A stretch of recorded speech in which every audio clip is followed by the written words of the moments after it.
Bonjour, bienvenue, merci d'être là. Nous allons maintenant parler de yoga thérapie. Parler de yoga thérapie, c'est rien d'autre que parler de yoga. Donc c'est quelque chose que vous connaissez. Le yoga, c'est en fait une méthode, une discipline qui pourrait carrément être synonyme de yoga thérapie. Vous m'entendez? Vous m'entendez bien? Ça va? C'est moyen? Thomas, le retour est bon? Alors, pourquoi le yoga et la yoga thérapie, c'est effectivement la même chose? Tout simplement parce que si on lit, on s'intéresse, on va regarder ce qui est dit dans les textes traditionnels du yoga, on se rend compte tout de suite que le yoga va permettre de gérer la souffrance humaine. Je suis médecin. En fait, fondamentalement, je suis professeur de yoga. J'ai démarré le yoga, j'avais 14-15 ans, et c'est cela qui m'a donné envie d'être médecin. C'est cela qui m'a donné envie d'étudier l'acupuncture. C'est cela qui m'a donné envie d'étudier la nutrition, qui m'a donné envie d'étudier la psychothérapie, la médecine du sport, la traumatologie du sport, la biologie. Pourquoi je vous dis cela? C'est qu'à travers toutes ces disciplines, en fait, j'ai voulu approfondir la science du yoga. Parce que la science du yoga, c'est vraiment une science qui est multiple et qui touche à chacune de nos facettes, à chacune des facettes de l'être humain, ce que nous sommes au fond de nous. Et nous sommes tous formés d'un ensemble complexe. Et c'est peut-être ça que m'a appris l'acupuncture, justement, c'est qu'on est composé de plein de parties, mais que toutes ces parties sont en interaction. Et que nous sommes nous-mêmes en interaction avec l'extérieur. Ça, vous le savez.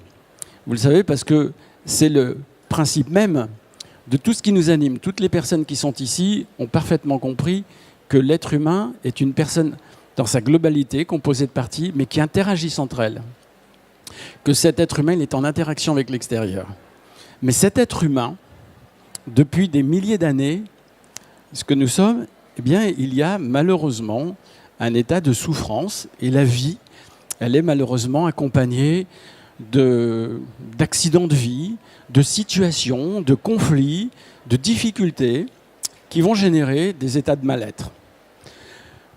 En médecine, ça peut s'appeler de l'anxiété, ça peut s'appeler de la dépression, ça peut s'appeler du stress, et ça peut aussi s'appeler des douleurs articulaires, des douleurs abdominales, des maux de tête, des situations où on va se sentir mal dans son corps.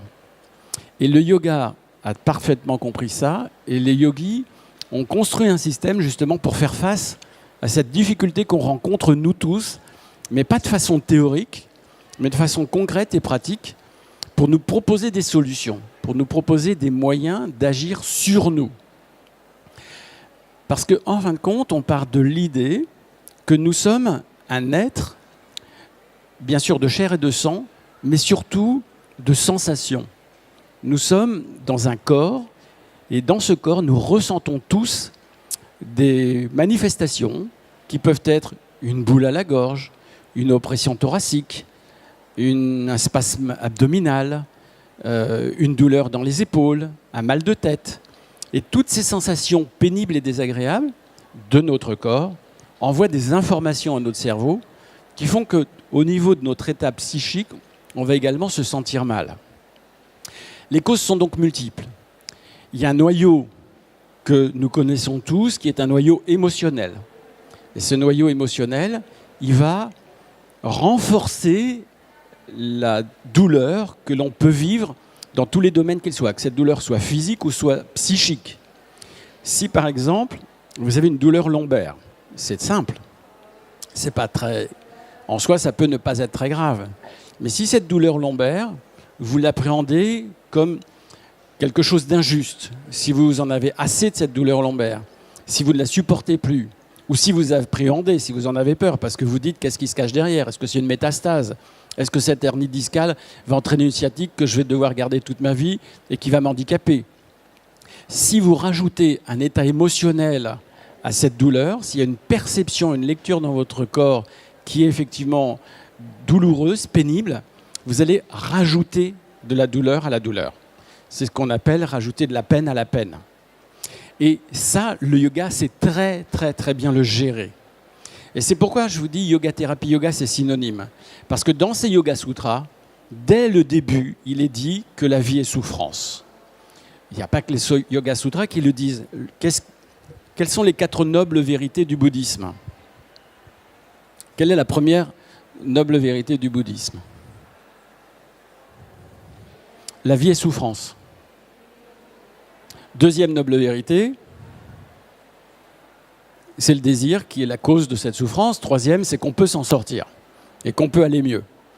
Ce que je vous dis là, que je cite le bouddhisme ou que je cite les Yoga Sutras, c'est juste pour vous faire comprendre que ce drame que nous vivons, entre guillemets, au quotidien, à moins qu'on soit dans un monde oui-oui, à moins qu'on ne soit pas dans un monde où nos parents, nos enfants, nos conjoints, les amis qu'on connaisse n'aient aucun problème, qu'on ne rencontre pas de difficultés, qu'on n'ait pas de séparation, qu'on n'ait pas de douleur, qu'on n'ait pas de troubles du sommeil, etc. Mais ça peut se faire, il y a des personnes qui ont cette chance, mais pour le commun des mortels que nous sommes, on est en confrontation avec des difficultés. Et du coup, depuis des milliers d'années, en fait, depuis que l'homme, l'être humain est être humain, qu'il a conscience de sa mort, qu'il a conscience et qu'il porte un regard sur lui qui peut lui faire encore plus peur, qui peut l'inquiéter, qu'il a une inquiétude, c'est celle de mourir, mais de souffrir, eh bien, on a construit des moyens pour prendre de la distance par rapport à ça. Et cette conscience dont on parle souvent, ou ce mental dont on parle souvent, qui peut rajouter de la peine à la peine, peut aussi être un moyen de prendre du recul. Et ce qui nous permet de prendre du recul, c'est la conscience, c'est l'observateur qui est en nous, c'est celui qui regarde, et ce que dans les Yoga Sutras, on appelle le témoin. Si j'arrive à être témoin de ce qui se passe en moi, et si j'arrive à prendre du recul sur ce qui se passe en moi, ça veut dire que je vais pouvoir me détacher émotionnellement de ce qui se passe dans ma vie. Et cette capacité à prendre du recul va me permettre d'être plus serein, de vivre plus profondément, avec plus d'intensité, plus de joie bien sûr, et tout simplement d'être mieux. À la limite, il n'y a même pas besoin d'aller plus loin, ça suffit en soi-même de se sentir mieux dans sa peau et dans sa tête.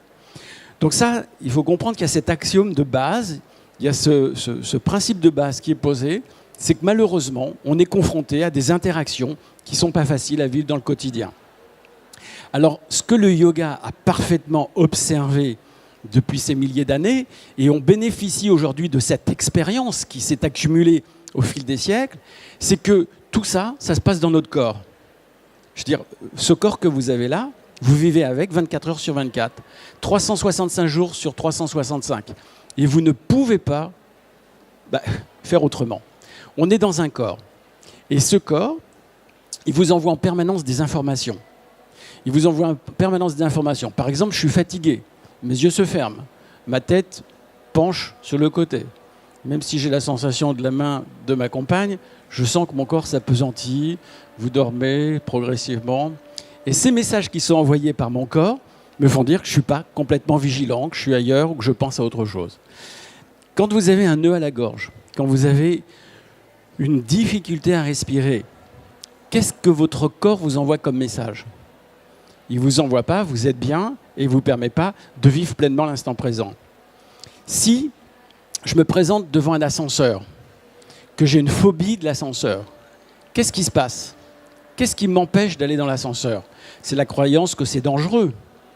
Mais ce n'est pas cette croyance qui va vous empêcher de rentrer dans l'ascenseur, c'est votre corps qui vous donne l'ordre de faire demi-tour.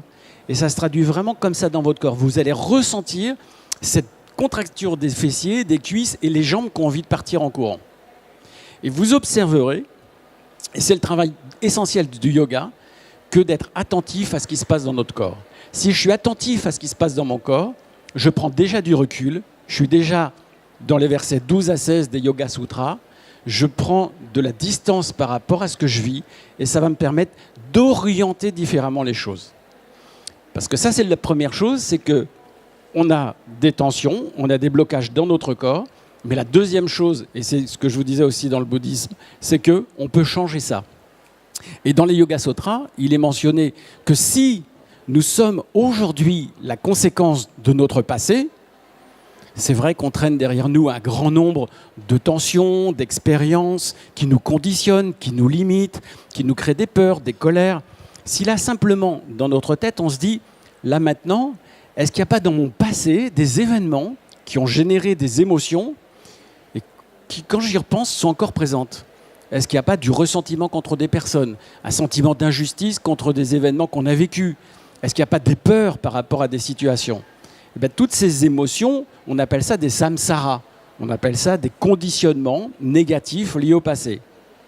Et ça m'empêche d'être libre. Ça m'empêche de vivre pleinement ma vie. Eh bien, si les Yoga Sutras nous disent qu'on est la conséquence d'un passé, ils nous disent aussi, mais la souffrance à venir doit et peut être évitée. C'est-à-dire qu'on a la possibilité, avec les outils du yoga, de transformer notre vécu pour justement être plus vivant, pour ne plus être dans la réaction, vous l'avez entendu dire par tout le monde, mais pour être dans l'action présente.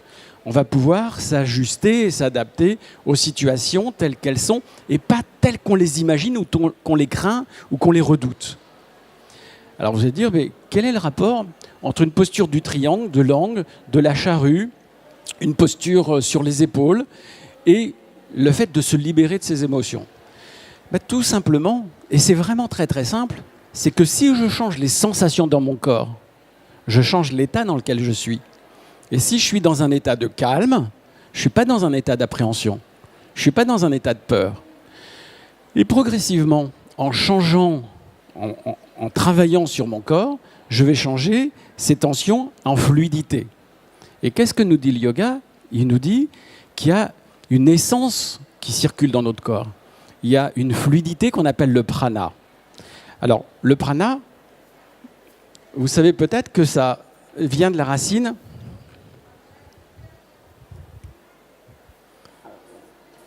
pre, qui veut dire premier, et ana, qui veut dire animer, le mouvement. Donc, prana, c'est ce qui permet le mouvement. Animer, animation, animal, tout ça, c'est la vie. Donc, prana, ce sont les sensations qui font, effectivement, qui donnent ce sentiment de vie. Eh bien, quand ce prana, ce que disent les yogis, est fluide dans le corps, quand vous ressentez une sensation agréable, quand vous sentez que ça circule, que ce n'est pas noué, que ce n'est pas crispé, que ce n'est pas tendu, que ce n'est pas spasmé, que ce n'est pas contracté. Vous avez remarqué d'ailleurs que ce n'est pas par hasard. Ici, si on a des maux de tête, si on a des nœuds à la gorge, si on a une oppression thoracique, si on a mal au ventre, tiens, Ajna, Vishuddha, Anahata, Manipura, ce n'est pas le hasard. Si les yogis ont défini des centres d'énergie, simplement parce qu'ils ont été à l'écoute de ce qui se passe dans leur corps. Ils ne les ont pas comme ça créés de rien. Donc c'est simplement l'attention consciente que vous portez à ce qui se passe dans votre corps. Eh bien ça, quand on porte l'attention sur ce qui se passe, et quand on fait des exercices, des mouvements, des étirements, vous allez progressivement vous libérer de ces tensions qui sont dans le corps. C'est aussi simple que ça. Tout à l'heure, dans la pratique que l'on a faite, on a vu un exercice qui vraiment est la base du yoga, de la pratique du yoga. On est là des milliers qui vont défiler pendant ces 4 jours pour pratiquer le yoga. Mais il y a un élément fondamental dans tous ces exercices de yoga qui est présent à toutes les techniques de yoga, c'est d'aller chercher dans le corps une sensation de plénitude et agréable quand vous faites les mouvements. Et les animaux, qu'est-ce qu'ils font pour cela ? Je vous ai donné le nom tout à l'heure. Pour ceux qui étaient à la pratique, est-ce que vous avez retenu le nom de cet exercice fondamental ? La pendiculation. La pendiculation, c'est quelque chose qu'on devrait apprendre à l'école maternelle, qu'on devrait vraiment enseigner à tout le monde. Le savoir, ça change effectivement les choses. Et si vous savez ce que c'est que la pendiculation, vous ne ferez plus le yoga de la même façon. Les animaux, qui est-ce qui a des chats ou des chiens chez lui ? Alors, que font ces chats et chiens chez vous régulièrement dans la journée ? Ils s'étirent. On est d'accord ou pas ? Tous ceux qui ont des animaux ont vu leur animal s'étirer. D'ailleurs, Adho Mukha Asana, ça veut dire quoi ? Chien tête en bas qui s'étire. Votre chien, rappelez-vous, vous l'avez vu s'étirer, mettre les pattes tendues et il ne fait pas ça n'importe comment. Que ce soit un chien, que ce soit un chat, que ce soit un gorille, que ce soit n'importe quel mammifère, il va tendre ses pattes arrière, tendre ses pattes avant, ouvrir la cage thoracique, antéverser le bassin, creuser le bas du dos, inspirer, retenir le souffle, et après il va expirer, et même le chat ou le chien, il va bâiller, et il va se libérer. Qu'est-ce que c'est que ça? Ça, c'est l'exercice de base du yoga. J'inspire, je contracte mon corps, je retiens le souffle, j'expire, je relâche mon corps. Et quand je vais contracter mon corps, je piège toutes les tensions, le nœud à la gorge, l'oppression thoracique, etc. Et quand j'expire, je relâche tous les muscles de mon corps. Que ce soit les muscles squelettiques qui permettent le déplacement, mais que ce soit aussi les muscles lisses, parce qu'il y a un système neurovégétatif qui commande les muscles des viscères. Eh bien, quand j'expire, mon diaphragme se relâche, envoie une information au tronc cérébral et au centre qui gère les automatismes et qui va détendre tous ces muscles lisses. Je vais renforcer le système parasympathique. C'est-à-dire que vous comprenez bien que la matière sur laquelle on travaille, la glaise sur laquelle on travaille dans le yoga, c'est notre corps, mais les sensations qui sont reliées au corps. Et la pendiculation, c'est un exercice qui vient étirer le corps, le contracter au maximum pour donner une sensation agréable. Donc le b.a.-ba de l'exercice de yoga et le b.a.-ba de la transformation, et ça on le voit très bien en yoga thérapie, c'est-à-dire que quand on prend des patients, des élèves qui souffrent, qui sont mal dans leur corps et qu'on leur fait cet exercice, ils vont se libérer de cette tension. Et le yoga thérapeute, qui normalement suit son élève en cours individuel, va lui poser la question. Qu'est-ce que vous ressentez maintenant dans votre corps? Comment ça s'est passé cet exercice? Qu'est-ce que ça a eu comme effet? Et c'est pourquoi ce que je vous dis, c'est le reflet de centaines, et je pense que j'ai vu peut-être plus de 10 000 patients dans ma vie, c'est normal, donc de centaines et de centaines de personnes. Et puis maintenant, à travers les personnes que j'ai formées en yoga thérapie et qui, effectivement, vivent la même chose à travers leurs élèves, ça va vous permettre de vous libérer de ces tensions.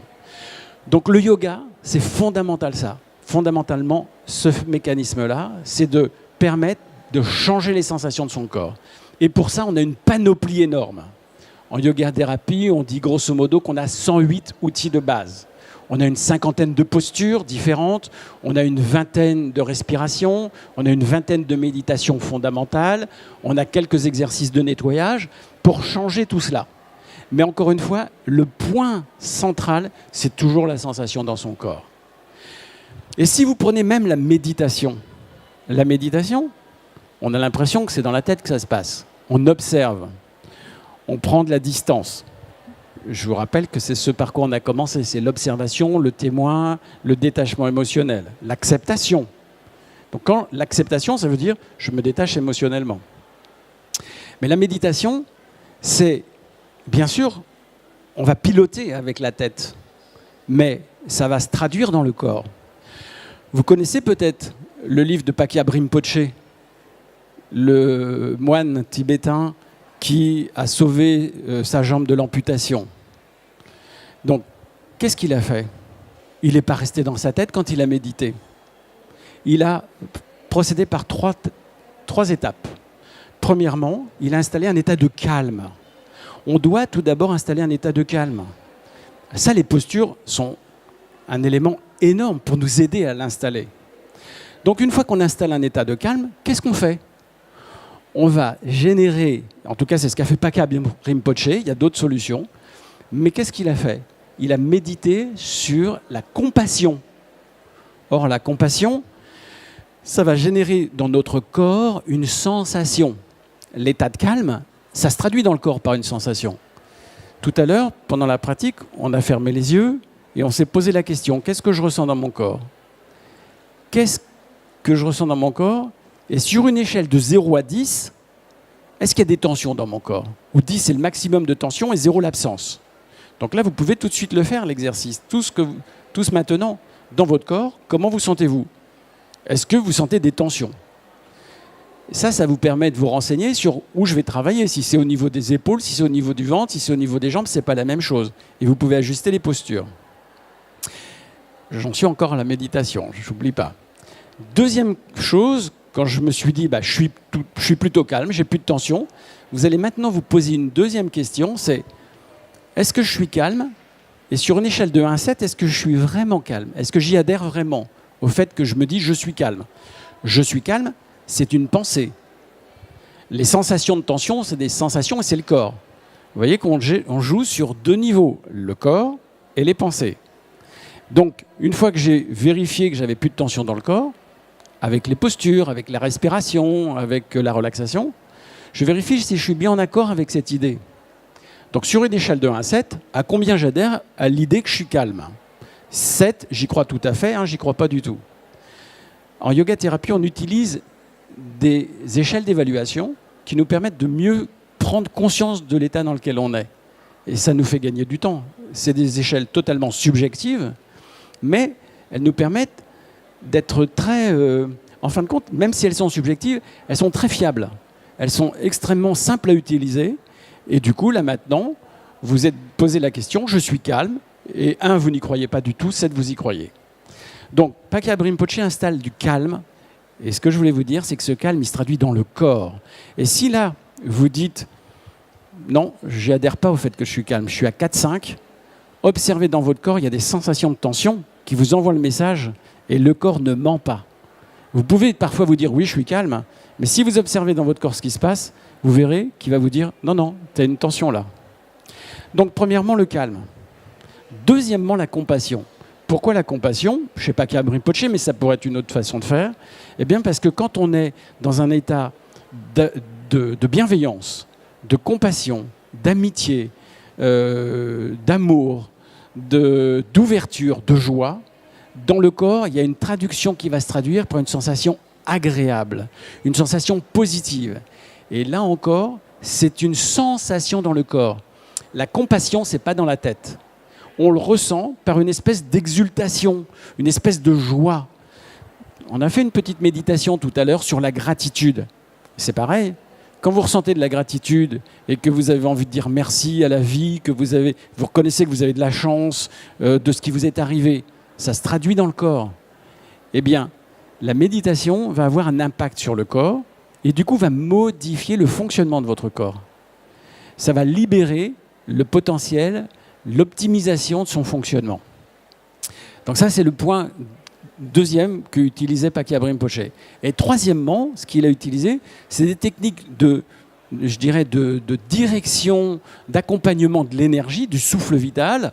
Mais le souffle vital, c'est simplement apporter l'attention dans le corps qui va permettre d'avoir une action, qui va développer une action. On le connaît très bien dans le yoga nidra, on le connaît très bien dans des techniques de visualisation, on le voit très bien aussi dans l'hypnose, parce que tout ça, c'est les mêmes méthodes. Il n'y a pas différentes façons, c'est un être humain et tous ces mécanismes sont les mêmes, qu'on l'appelle d'un nom ou d'un autre. Donc quand on est dans cet état de calme, de bienveillance, on peut diriger l'attention vers telle ou telle partie du corps. Et si je me dis, j'envoie de l'énergie dans ma jambe, si je me dis, j'envoie de l'énergie dans mon ventre, si je me dis, j'envoie de l'énergie dans mes épaules, si je me dis, j'envoie de l'énergie vers mes cellules cancéreuses, c'était la méthode Simonton dans les années 80, il a utilisé cette technique de visualisation positive. Si je change mes pensées irrationnelles, je suis nul, je suis pas bien, rien ne me réussit, ça vaut pas la peine d'être vécu la vie est peut-être plutôt positive. Si j'ai pas l'impression que tout m'est dû, si j'ai pas l'impression qu'on m'envoie constamment des difficultés, des obstacles, je suis dans une acceptation, je suis moins frustré, ça se passe mieux. Donc cette vigilance que je vais pouvoir porter sur justement cet état que je vais amener dans différentes parties de mon corps, j'amène par le souffle de l'énergie dans mon corps, de la bienveillance dans mon corps, donc je vais pouvoir optimiser son fonctionnement. J'optimise le fonctionnement de mon intestin, j'optimise le fonctionnement de mon cœur, j'optimise le fonctionnement de mon dos, j'optimise le fonctionnement de mon corps.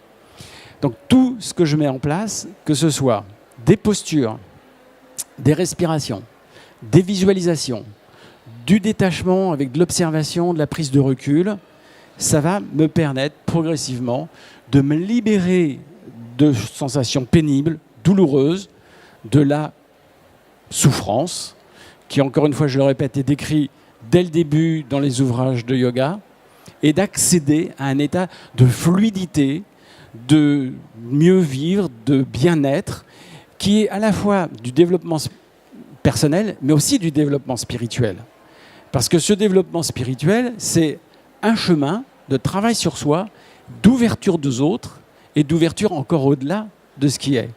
Et c'est dans cette reliance, dans cette appartenance, dans le sentiment d'appartenance, d'être un être humain avec d'autres êtres humains, d'être un être humain dans une humanité, d'être un être humain dans un univers, avec une planète, la Terre en l'occurrence, il faut s'en occuper aussi, de ne pas me sentir coupé des autres, que je vais me sentir mieux et que je vais pouvoir avancer. C'est pourquoi le yoga est pour moi de la yoga-thérapie, fondamentalement. Bien sûr, on peut se servir du yoga d'autres façons, mais la yoga-thérapie, ça reste le yoga, des outils du yoga fondamentaux, avec quelques exercices ou quelques outils supplémentaires qui sont, je vous l'ai dit, des échelles d'évaluation, qui sont très utilisées dans des techniques de thérapie cognitive et comportementale, avec également la prise en compte de l'hygiène de vie et de l'hygiène des rythmes, de l'hygiène alimentaire.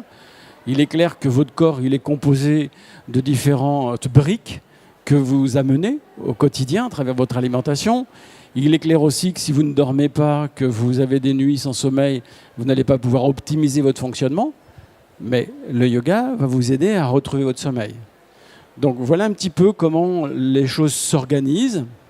Et du coup, si les outils du yoga de la yoga-thérapie sont assez simples, entre guillemets, puisque ce sont les outils du yoga, même si c'est assez technique au départ, il y a un apprentissage. Je vous l'ai dit, il y a beaucoup d'outils, il y en a à peu près une centaine. En fin de compte, le principe, il est très très simple. Il est vraiment, je dirais, sur l'essence même de notre être. Après, les indications, du coup, sont assez larges. C'est un peu même, je dirais, l'inconvénient. C'est que ce serait plus simple d'avoir juste une indication. Du coup, on a l'impression que ça sert un petit peu à tout et on a du mal à préciser ce sur quoi ça agit. Mais en fait, c'est simple. Ça agit sur notre corps, les articulations, les capsules, les ligaments, les tendons, les muscles. Ça agit sur la régulation de nos viscères, sur l'estomac, sur l'œsophage, sur le diaphragme, sur l'intestin, sur le pancréas, ça agit sur le système immunitaire, sur le système endocrinien, sur le système neurovégétatif, et du coup avec toutes les indications. Alors bien sûr, le yoga ne va pas du tout soigner un cancer. Ça ne va pas vous permettre de guérir d'un cancer. Mais en revanche, aujourd'hui, on est en 2017, depuis les 15 dernières années, il y a eu des dizaines de publications qui ont montré l'intérêt dans l'accompagnement d'un cancer. On ne va pas guérir du cancer avec le yoga. Mais en revanche, on va permettre d'avoir plus d'énergie. On va permettre d'être moins stressé, anxieux. On va permettre d'avoir moins de douleur. Plus j'accepte la situation, moins j'ai de douleur, je vous l'ai dit tout à l'heure. Je développe l'énergie, donc je suis moins fatigué. Je développe mon calme, donc je suis moins stressé, je dors mieux. Il y a ces trois éléments qui sont vraiment importants, vitalité, antalgie, moins de douleur et apaisement, moins de stress, c'est énorme. Et si ça ne guérit pas, effectivement, naturellement un cancer, ça va nous permettre de mieux supporter des traitements. Ça va nous permettre d'avoir plus d'envie de guérir. Donc ça va potentialiser les effets. Et en cela, c'est important. Donc vous voyez, des indications très larges, même sur des pathologies que ça ne va pas traiter ou guérir, c'est un apport essentiel pour favoriser la prise en charge globale. Et je le vois très très bien à travers un certain nombre d'élèves qui prennent en charge à l'hôpital des patients, qui prennent en charge dans des institutions des patients. Et on prend bien en compte aujourd'hui que ce n'est pas simplement l'idée de parler d'une prise en charge globale du patient qui suffit. Il faut avoir des outils, il faut avoir des moyens. Eh bien, je peux vous dire qu'aujourd'hui, la yoga-thérapie permet cette prise en charge. Elle permet dans les hôpitaux, dans les institutions, dans les maisons de retraite, dans les cliniques, de prendre en charge la globalité du vécu des pathologies qu'on va rencontrer ou des soins qui vont être pris en compte. Et ça change la donne. C'est vraiment des éléments importants et ça ne reste pas justement des paroles en l'air. C'est des propositions concrètes et pratiques pour permettre de prendre la globalité, pour permettre de comprendre que la personne est prise en charge dans une globalité. Ce n'est pas juste un mot, c'est des outils concrets et je peux vous dire que ça fait vraiment la différence chez les patients qui sont suivis de cette façon-là. Vous voyez, on balaye très très large en termes d'indications pour le yoga et la yoga thérapie. Les outils sont extrêmement nombreux également, mais ça reste toujours des éléments essentiels qui sont apprivoiser le corps, être dans le ressenti d'un corps qui est plus vivant, qui diminue, donc qui va être plus apaisé, moins douloureux, et du coup, qui va se répercuter au niveau du psychisme et du mental. La très grande indication, vous l'avez compris, c'est donc bien sûr la prise en charge des troubles émotionnels. Et avec ça, c'est la prise en charge des troubles aussi anxieux et dépressifs. Or, l'anxiété, c'est souvent un trouble qui est très invalidant. Ce n'est pas quelque chose d'accessoire. Si j'ai une anxiété généralisée, tout m'effraie dans la vie. Je vois tout noir, j'ai toujours peur de ce qui va m'arriver. Si j'ai un trouble obsessionnel compulsif, c'est très invalidant. Il faut que je répète 10 fois le même geste ou j'ai des ruminations en permanence. Si j'ai des attaques de panique, c'est très invalidant. Parfois même, je ne peux même plus sortir dans ma rue tellement j'ai peur d'avoir une angoisse, de me retrouver dans des situations que je ne vais pas pouvoir gérer.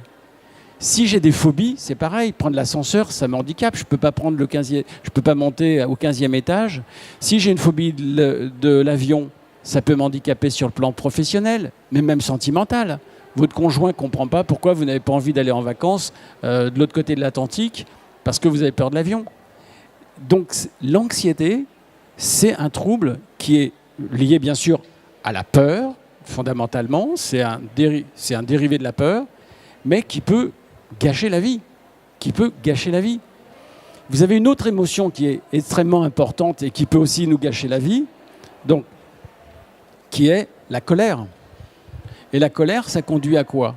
Ça conduit à des comportements colériques, bien sûr, classiquement, mais c'est souvent aussi la conséquence de frustration, le fait de ne pas accepter les choses telles qu'elles sont. Donc je suis dans le sentiment d'impuissance et je me mets en colère pour essayer de reprendre le contrôle. Donc ça, ce sont des émotions qui peuvent, là encore, gâcher la vie. L'impulsivité aussi peut gâcher la vie. Le trouble déficitaire d'attention et d'hyperactivité peut aussi gâcher la vie. Le fait d'avoir du mal à se concentrer, mais de s'emporter très rapidement. Tout ça, ce sont des éléments qui vont être améliorés. Et là encore, je le répète, on a depuis 15 ans maintenant des études qui s'accumulent sur l'intérêt de cette pratique du yoga orientée dans la prise en charge de tous ces troubles. Donc rappelez-moi quelles sont les 6 émotions qu'on peut retrouver, que l'on a, les 6 émotions fondamentales que l'on connaît tous, qui sont partagées par nous tous, mais qui sont aussi partagées par les animaux. Il ne faut pas croire que les animaux n'ont pas d'émotions. Donc quelles sont les 6 émotions qu'on peut retrouver? Alors on a dit la peur et la colère. Donc peur, colère,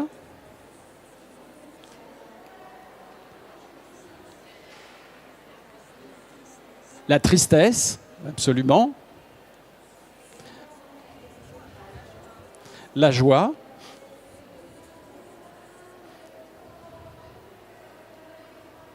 le dégoût,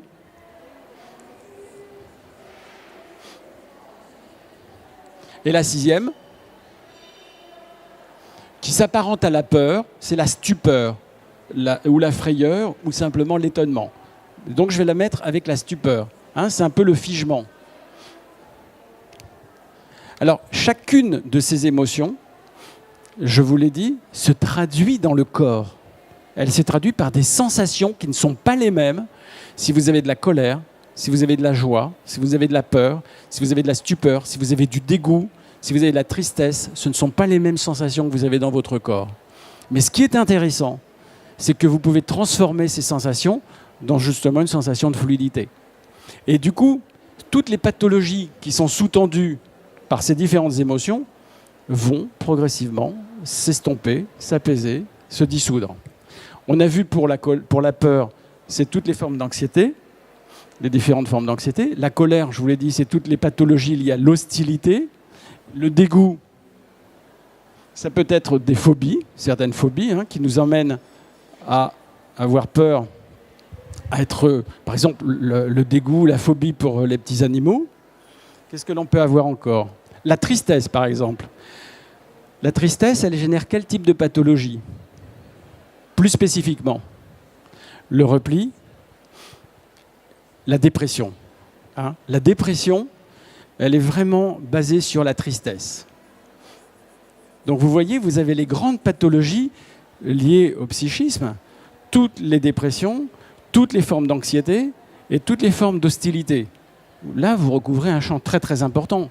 Et en agissant dessus, vous pouvez progressivement vous réapproprier votre corps, vous pouvez ramener de la sensation agréable, fluide. Parfois, il peut y avoir aussi des états qui sont même aussi excessifs, je ne dirais pas dans la joie, mais qui sont peut-être trop débordants. Et si j'ai trop de joie parfois, ça peut aussi entraîner des troubles, c'est-à-dire que du coup, j'inhibe les autres. Donc, il faut être prudent. Le fait de trop déborder d'énergie, ça peut avoir un impact aussi. Bon, ça, c'est accessoire, c'est secondaire, ce n'est pas le plus fréquent. Mais ça peut se retrouver aussi, il faut le savoir. Donc, colère, joie, dégoût, tristesse, stupeur ou peur, ce sont des mécanismes qui se vivent dans le corps, pas dans la tête. Les émotions, c'est dans le corps. Et c'est pourquoi le yoga est si efficace, parce que justement, ça joue sur votre corps et ça va transformer ces sensations. Avez-vous des questions? Je vous ai fait une présentation très large de la yoga thérapie avec les différents outils, posture, respiration, relaxation, nettoyage et méditation. Je vous ai donné les grandes indications, gestion des émotions, et derrière les émotions, les différentes pathologies, mais aussi les douleurs, dans les différents troubles que l'on peut retrouver, parce que quand on va gérer ses émotions face aux douleurs, on diminue la douleur. Alors il y a d'autres mécanismes qui interviennent dans la prise en charge de la douleur, parce que la douleur, c'est extrêmement complexe. Il y a plein de réseaux, de neurones, de mécanismes inhibiteurs, au contraire des mécanismes qui vont renforcer la douleur. Donc à travers les exercices, vous avez un effet antalgique, anti-inflammatoire qui va aussi calmer les douleurs. Donc il y a d'autres mécanismes que la simple prise en charge, qui est déjà énorme, des émotions. C'est aussi d'autres mécanismes plus, je dirais, physiologiques basés sur les réflexes qui génèrent la douleur. En particulier dans la douleur chronique. La douleur chronique, c'est une vraie pathologie. Parce que cette douleur chronique, elle va entraîner des troubles d'adaptation, elle peut entraîner de la dépression, de l'anxiété, elle peut entraîner des troubles cognitifs, de concentration, des troubles relationnels, une désinsertion sociale, une désinsertion sentimentale, familiale. Donc la douleur chronique, c'est une pathologie extrêmement grave dont il faut prendre la mesure et pour laquelle justement la pratique du yoga un réel intérêt. Oui. Est-ce qu'un hyperactif peut pratiquer le yoga? Est-ce que l'hyperactivité n'empêche pas la pratique du yoga? C'est ça? Alors, c'est effectivement plus compliqué. Alors, qu'est-ce que c'est que l'hyperactivité? Déjà, ce qu'il faut bien comprendre, c'est que l'hyperactivité, c'est pas en soi la cause du trouble. La cause d'une hyperactivité, c'est un déficit d'attention. Comme je suis pas attentive, j'ai du mal à me concentrer, je vais vite partir dans mes pensées, ou je vais vite m'ennuyer, et voire même je vais vite m'endormir, et je vais vite perdre le fil de ce qui se passe. Donc, le déficit d'attention m'oblige à bouger tout le temps pour me réveiller. Si je ne bouge plus, vous le savez, supposons que vous soyez un petit peu là fatigué, si vous êtes sur votre chaise, vous entendez ma voix un peu lancinante, vous ne bougez pas, vous allez commencer à vous assoupir. Si en revanche, vous bougez sur votre chaise, vous allez vous activer, vous envoyez plein de stimuli au niveau de votre cerveau, vous sécrétez un neuromédiateur qui est très important, qui est la dopamine, et cette dopamine, elle va vous réveiller, elle va créer de l'intérêt, et elle va vous permettre de rester concentré. Donc le déficit d'attention et d'hyperactivité, c'est un trouble quand il est manifeste. C'est 3% de la population. Donc ça veut dire un élève par classe de 30 élèves. C'est quand même pas rien. On a un élève par classe qui a un déficit d'attention majeur qui peut entraîner des conséquences graves dans son adaptation à la scolarité, dans son adaptation au milieu familial, social. Donc c'est à prendre en compte. Alors est-ce que ces personnes qui ont des déficits d'attention et qui secondairement sont hyperactives peuvent faire du yoga? C'est vrai que parmi ces personnes, on va rencontrer beaucoup qui vont dire « le yoga, c'est pas fait pour moi, c'est trop lent, moi je supporte pas, j'ai besoin que ça bouge, j'ai besoin de mouvement, j'ai besoin de me sentir au contraire dans une activité et ça me fait du bien ». Alors, chez ces personnes-là, eh bien, il y a deux solutions. Il faut qu'elles ne s'ennuient pas. Si elles ont un intérêt à ce qu'elles font, elles vont au contraire y adhérer. Si j'ai une hyperactivité, déficit d'attention, hyperactivité, mais que j'aime bien les maths, en maths, il n'y a pas de problème. En matière, si je vais suivre des cours de maths, ça marche très bien, il n'y a aucun problème. Mais si jamais je ne supporte pas le français, là, je m'endors et on ne comprend pas. Et les parents vont vous dire, mais moi, mon fils, il n'a pas, ou ma fille, elle n'a pas de déficit d'attention et d'hyperactivité. La preuve, c'est quand il est sur les jeux vidéo, il y a zéro problème. Devant la télé, il y a zéro problème. En maths, il n'y a pas de problème. En revanche, en français, il est insupportable, il n'arrête pas de bouger, il n'arrête pas de parler, il se lève 10 000 fois, il a déjà été collé 50 fois, il ne supporte pas non plus la hiérarchie, l'obéissance, etc., etc. Eh bien donc, il faut donner de l'intérêt. Et pour donner de l'intérêt, vous pouvez expliquer ce qui se passe dans le corps.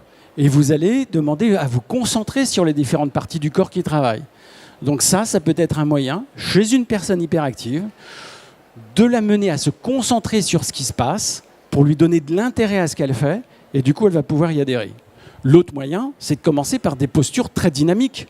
Une personne qui a un déficit d'attention d'hyperactivité, elle va aimer de faire un yoga mobile, où ça bouge, où elle va pouvoir faire des flexions, des extensions, des enchaînements, où il va falloir qu'elle se confronte un petit peu à la difficulté. On trouve beaucoup chez la personne qui a des déficits d'attention et d'hyperactivité le besoin d'aller au-delà de ses possibilités pour vivre intensément. Ce sont des personnes qui souvent vont faire des activités à risque, du parachutisme, qui vont s'enrôler dans l'armée, qui vont aimer conduire vite, etc., pour avoir des sensations. Voilà. Et ça se traduit par une sécrétion de dopamine. Et cette sécrétion de dopamine, vous pouvez l'améliorer par l'activité, les mouvements, l'intérêt pour ce que vous faites, et puis également, sur le plan nutritionnel, en renforçant la fabrication de cette dopamine. Donc pour renforcer la dopamine, il faut le précurseur, qui est la tyrosine. Donc vous pouvez ramener un peu de tyrosine, ou vous pouvez amener une alimentation plus protéinée le matin, par exemple des œufs, puisqu'on fabrique plus de dopamine le matin. Voilà, donc, vous voyez, c'était intéressant votre question, parce qu'à travers est-ce que le yoga peut intéresser une personne qui a un déficit d'attention et d'hyperactivité? On voit comment on va adapter, en fonction de la personne, la pratique de yoga. Et avec des conseils nutritionnels. Donc, en même temps, la personne qui a souvent un déficit d'attention, c'est une personne, en fin de compte, qui est fondamentalement fatiguée. C'est quelqu'un qui vous dit moi, dès que je m'arrête, je dors. Donc j'ai besoin de bouger et je me sens toujours fatigué. Mais dès que je bouge, tout va bien. C'est une personne aussi qui est impulsive. Donc tout ça, c'est des petits éléments. Mais là, vous lui faites faire des postures le matin qui vont la stimuler, qui vont la motiver. Vous lui faites faire, elle va prendre donc des protéines plutôt le matin, parce que c'est le matin qu'on fabrique la dopamine. Et vous adaptez ainsi votre travail. À l'inverse, on peut avoir des personnes qui vont souffrir d'une insuffisance de production de sérotonine. Et la sérotonine, c'est le neuromédiateur dans le cerveau qui est le liquide de frein, qui vous permet de contrôler vos émotions. Donc là aussi, en yoga thérapie, vous allez proposer des exercices qui vont ramener de la détente, du calme, qui vont aider à contrôler les émotions. Là, vous allez avoir des exercices, par exemple, qui vont être intéressants, comme l'alternance. Si vous faites une respiration alternée, j'inspire, j'expire et je me concentre sur ce rythme, tout ce qui est rythmé renforce la sécrétion de sérotonine.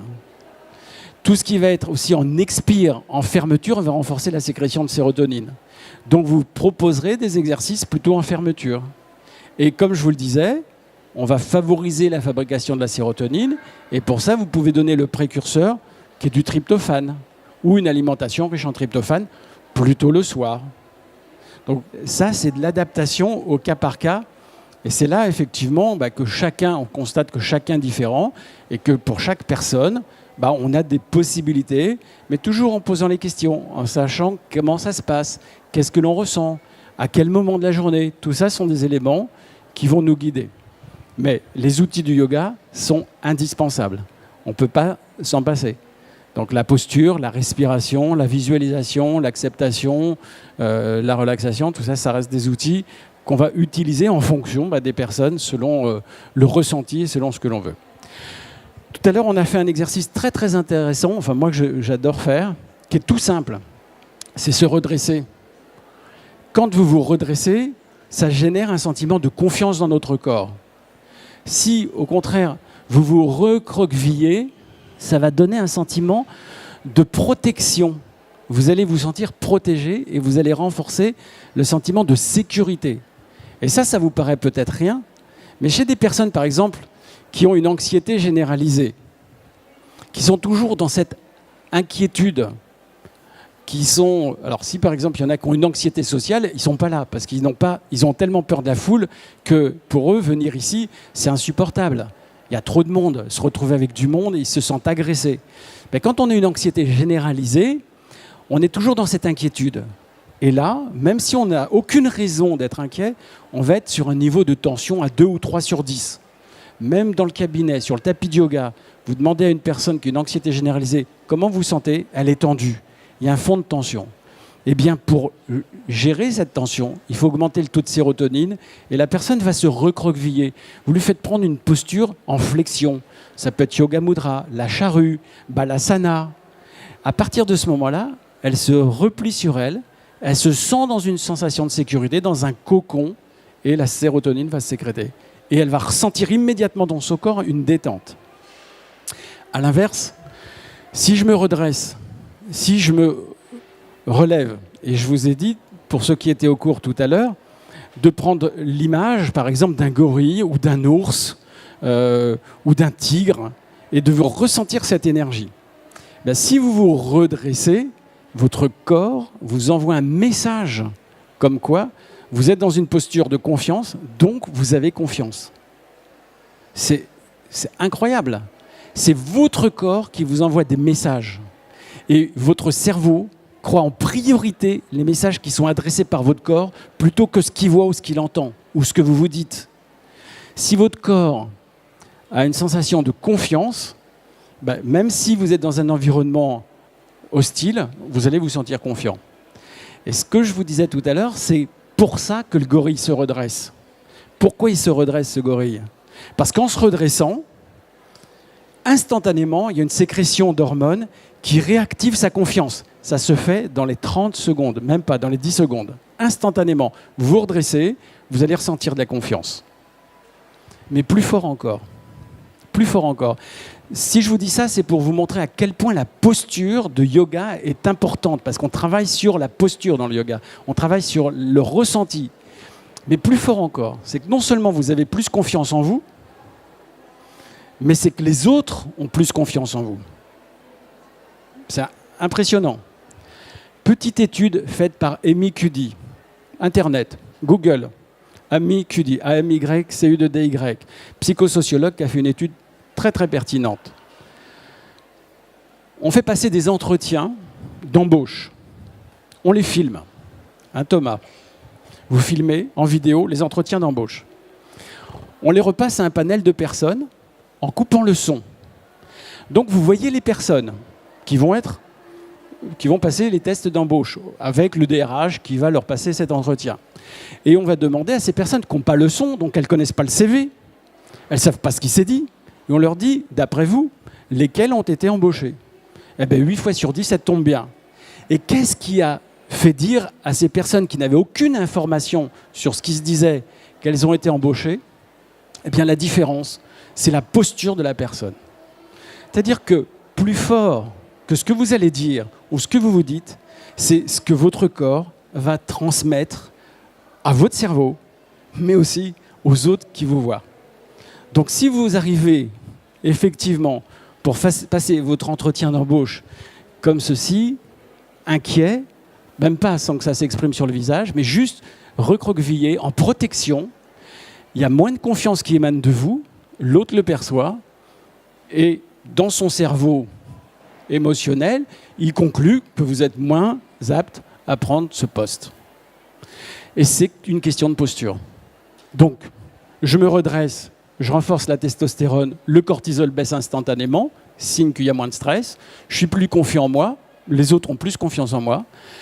En revanche, je suis fatigué de toujours me battre, de toujours faire face, j'ai besoin de me ressourcer, de me récupérer, ben je me recroqueville. Si la nuit, vous avez du mal à vous endormir, vous ne pourrez pas vous endormir si vous êtes en insécurité. Si vous êtes sous le coup d'une émotion forte, ou si vous êtes dans l'inquiétude, vous ne pourrez pas vous endormir. Eh bien, si vous avez du mal à vous endormir, prenez une posture en chien de fusil. Qu'est-ce qui se passe instantanément? Vous allez ressentir un état de détente. Vous êtes protégé. Pas plus que l'instant d'avant, mais votre cerveau entend ce que vous dit votre corps, et du coup, vous allez plus facilement vous endormir. Bon, après, il y a plein d'autres solutions dans les troubles du sommeil, en yoga thérapie. Mais ça, la posture, elle peut déterminer déjà votre capacité à lâcher prise, à vous sentir en sécurité. Et la troisième posture, qui est essentielle aussi dans le yoga, c'est la verticalité. Je me redresse, j'ai confiance, je lâche prise en me refermant, en me repliant, et puis quand je suis dans mon axe vertical, ici, je suis dans un ancrage terre-ciel. Et là, il y a une sensation d'acceptation, de présence,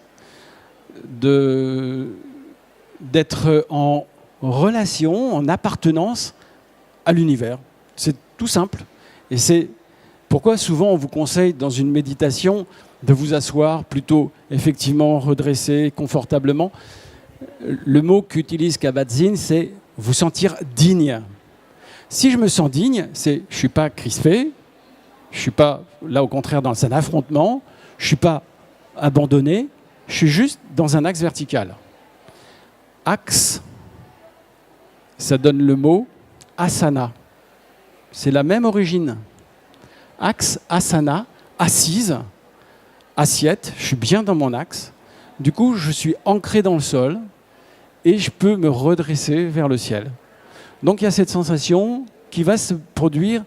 Là encore, il y a un message qui va être envoyé par votre corps pour vous dire, mais tu es à ta place. Il n'y a plus besoin de lutter, il n'y a plus besoin de se protéger. Tu es à ta place. Tu es juste simplement là, dans un instant présent. Donc, cette posture, elle n'est pas anodine. Alors, bien sûr, on va l'adapter. Si on a mal dans une posture assise, ce n'est pas gênant, on se met allongé, on ajuste, on adapte. Mais on va aller rechercher la sensation qui a été définie par cette posture. Si je me sens bien, quelle que soit ma posture, c'est parfait. Mais on se pose la question, dans son corps, qu'est-ce qu'on ressent? Et dans la méditation, c'est pareil, on va travailler pour que la sensation dans le corps soit différente. Et si je médite plusieurs heures par jour, ce n'est pas le cas de nous tous, on est bien d'accord, mais celui qui peut faire de la méditation plusieurs heures par jour, il est dans cet état de sensation, et après, il quitte sa méditation, cet état devient une seconde nature. Donc il va rester dans cet état. S'il fait plutôt bouddhiste, ça va être un état de bienveillance, et il va être dans un état qui va se poursuivre au-delà de son entraînement à cet état. Donc posture d'ouverture, posture de fermeture, posture de verticalité. On a encore d'autres postures, les postures inversées, les postures de torsion, tout ça, ça a aussi des impacts. Oui ? Si yoga et yoga thérapie sont synonymes, vous êtes certainement à même de nous dire s'il y a eu des recherches, des études sur quelqu'un qui aurait pratiqué le yoga depuis des années et celui qui ne l'aurait pas fait. Question santé. Ça, c'est extrêmement une question qui est intéressante. C'est est-ce que la personne qui pratique le yoga régulièrement est en meilleure santé qu'une personne qui ne le pratique pas? Donc oui, il y a eu certaines études qui l'ont montré. C'est pas propre au yoga. C'est toute personne qui va aussi faire une activité physique, qui va s'occuper de son alimentation, qui va mieux dormir. Donc ce que l'on voit à travers le yoga, ça n'a rien d'extraordinaire. C'est juste regrouper en une méthode les différents éléments de l'activité physique, de la relaxation, de l'hygiène de vie, de l'alimentation. Mais pour répondre à votre question, oui, le pratiquant de yoga est plus attentif à son alimentation, le pratiquant de yoga est plus détendu que la moyenne des non-pratiquants, le pratiquant de yoga va mieux dormir que celui qui ne pratique pas le yoga. Le pratiquant de yoga va s'intéresser plus également, par exemple, il va moins fumer que les autres, etc., etc. Donc tout ça, ce sont des éléments qui, mis bout à bout, font effectivement qu'on est en meilleure santé. Mais ce n'est pas une assurance. On est dans une situation optimale, on se met dans les meilleures conditions, mais malgré tout, il peut y avoir des accidents de vie, il peut y avoir des situations qui se produisent et qui font qu'on ait des pépins. Ça n'échappera à personne qu'on n'est pas immortel. Et que, malgré tout, on a une espérance de vie qui est limitée et que de toute façon, on finira par mourir. Enfin, tant que Google n'a pas encore trouvé les solutions. Et pour le moment, ce n'est pas encore fait. Oui. Est-ce que vous avez étudié avec la yoga-thérapie tout ce qui concerne le burn-out et l'épuisement professionnel? Oui, alors absolument. Burn-out, c'est malheureusement... la question, c'est est-ce qu'on a étudié en yoga-thérapie le burn-out? Le burn-out, c'est une forme de dépression qui est liée à un épuisement, en fin de compte, en général professionnel, et où on est complètement... Burn-out, ça veut dire consumé, brûlé de l'intérieur, enfin brûlé de l'extérieur. Donc on est consumé. Le problème du burn-out, c'est qu'effectivement, c'est assez long pour s'en remettre. Une fois que c'est mis en place, malheureusement, il faut plusieurs mois, parfois une année, pour arriver à s'en sortir. Mais oui, bien sûr, le yoga va aider, parce que dans le burn-out, on a avant tout fondamentalement un sentiment de vide. Alors ça, c'est très bien décrit dans le corps, sentiment de vide. Les bras sont coupés, les jambes sont coupées, les bras vous tombent. Il y a un sentiment de vide dans le ventre, il n'y a plus de respiration. Dernière question.